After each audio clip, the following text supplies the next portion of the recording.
Hi friends, ಎಲ್ಲರಿಗೂ ನಮಸ್ಕಾರ. ಆದ್ಯ ಅಡಿಗೆ ಚಾನಲ್ಗೆ ಸ್ವಾಗತ. ಇಂದು ನಾನು ಮೊಸಪ್ ಮಾಡುವ ವಿಧಾನವನ್ನು ನೋಡೋಣ ಬನ್ನಿ. 2 ಲೋಟ ಬೇಳೆಯನ್ನು ನಾನು ಕುಕ್ಕರಿಗೆ ಹಾಕಿಕೊಂಡು ತೊಳೆದುಕೊಳ್ಳುತ್ತಿದ್ದೇನೆ. ತೊಳೆದ ನಂತರ ಸ್ಟವ್ ಮೇಲೆ ಇಟ್ಟುಕೊಂಡು ಇದಕ್ಕೆ ನೀರನ್ನು ಸೇರಿಸಿ ಇಲ್ಲಿ ತೊಳೆದಿಟ್ಟ ಸೊಪ್ಪನ್ನು ಸೇರಿಸಿಕೊಳ್ಳುತ್ತಿದ್ದೇನೆ. ಇಲ್ಲಿ ನಾನು 3 ಥರ ಸೊಪ್ಪನ್ನು ತೆಗೆದುಕೊಂಡಿದ್ದೇನೆ. ಈರುಳ್ಳಿ, ಹಸಿಮೆಣಸಿನಕಾಯಿ, ಬೆಳ್ಳುಳ್ಳಿ, ಟೊಮೊಟೊ, ಹುಣಸೆಹಣ್ಣು, ಧನಿಯಾ ಪೌಡರ್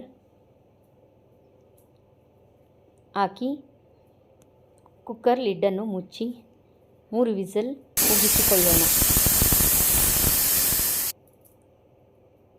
ಕುಕ್ಕರ್ ಆರಿದ ನಂತರ ಇದನ್ನು ಒಂದು ಸ್ಟ್ರೈನರ್ಗೆ ಸೋಸಿಕೊಳ್ಳುತ್ತಿದ್ದೇನೆ. ಸೋಸಿದ ನಂತರ ಈ ಸೊಪ್ಪನ್ನು ಒಂದು ಜಾರಿಗೆ ಹಾಕಿಕೊಂಡು ರುಬ್ಬಿಕೊಳ್ಳೋಣ. ರುಬ್ಬಿದ ಮಿಶ್ರಣವನ್ನು ಸೋಸಿದ ನೀರಿಗೆ ಹಾಕಿ ಮಿಕ್ಸ್ ಮಾಡಿಕೊಂಡು ಸಾಂಬಾರಿಗೆ ಕುದಿಯಲು ಬಿಡೋಣ.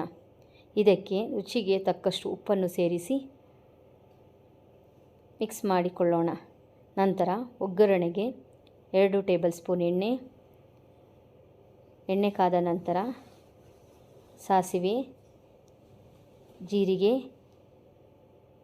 ಈರುಳ್ಳಿ, ಕರಿಬೇವು ಹಾಕಿ ಫ್ರೈ ಮಾಡಿಕೊಳ್ಳೋಣ. ಚೆನ್ನಾಗಿ ಫ್ರೈ ಆದ ನಂತರ ಇದನ್ನು ಸಾಂಬಾರಿಗೆ ಸೇರಿಸಿಕೊಳ್ಳುತ್ತಿದ್ದೇನೆ. ಸೇರಿಸಿ ಮಿಕ್ಸ್ ಮಾಡಿ ಕುದಿಯಲು ಬಿಡೋಣ. ಈಗ ನಾನು ಮುದ್ದೆ ಜೊತೆ ಸರ್ವ್ ಮಾಡುತ್ತಿದ್ದೇನೆ. ರುಚಿಕರವಾದ ಸೊಪ್ಪು ಸಾರು ರೆಡಿಯಾಗಿದೆ. ಮುದ್ದೆ ಜೊತೆ ಸವಿಯೋಣ ಬನ್ನಿ. ಈ ರೆಸಿಪಿ ಇಷ್ಟವಾದಲ್ಲಿ ಲೈಕ್ ಮಾಡಿ, ಸಬ್ಸ್ಕ್ರೈಬ್ ಮಾಡಿ, ಶೇರ್ ಮಾಡಿ ಫ್ರೆಂಡ್.